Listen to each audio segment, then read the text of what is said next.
Baka susunod yan. Matuto ka na rin sumagot sa amin ng papa mo. Binabago ka na ng Cyril J. Sobrang binabago ka na ng syota mo. Pinayaan ka naman namin. Pinabayaan ka nga namin. Kahit galit na galit kami sa kanya. Ilang beses mo naman dinala ulit dito eh. Nakitaan ko ba siya na hindi maganda? Diba hindi? Maayos na yung pakikitungo ko sa kanya. Sino mali sa amin? Dalawa, Jay. Tanungin kita. Sinasabi yung shota mo ngayon sa cellphone, sa messenger? Sino sa amin may problema? Siya o ako? So, tanungin kita. Sino sa amin ang may problema? Si Cyril o ako?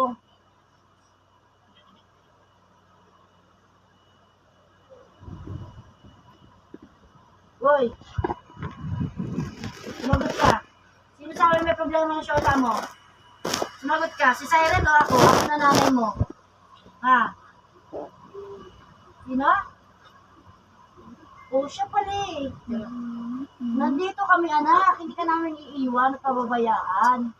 Sinaportahan nga kita eh. Kahit yung papa mo, nagagalit sa mga pinaggagawa mo eh.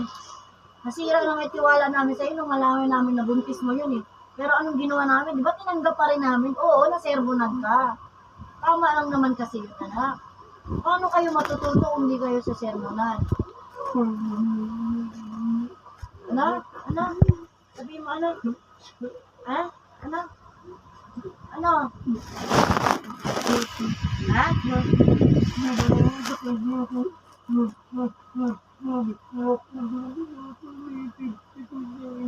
Ayun na nga, anak. Nakikita ko naman yung pagmamahal ko sa kanya. Siya ba pinahalagaan niya?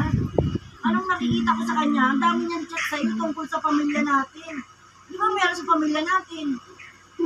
Ayos naman tayo, masaya naman tayo. Papa mo, ganyan lang naman na kasi mauwi lang. Tingnan mo. Ako nga, dami kasalanan ng papa mo sa akin, napapatawad ko nga eh. Kasi pamilya tayo. Pero wala siyang karapatan.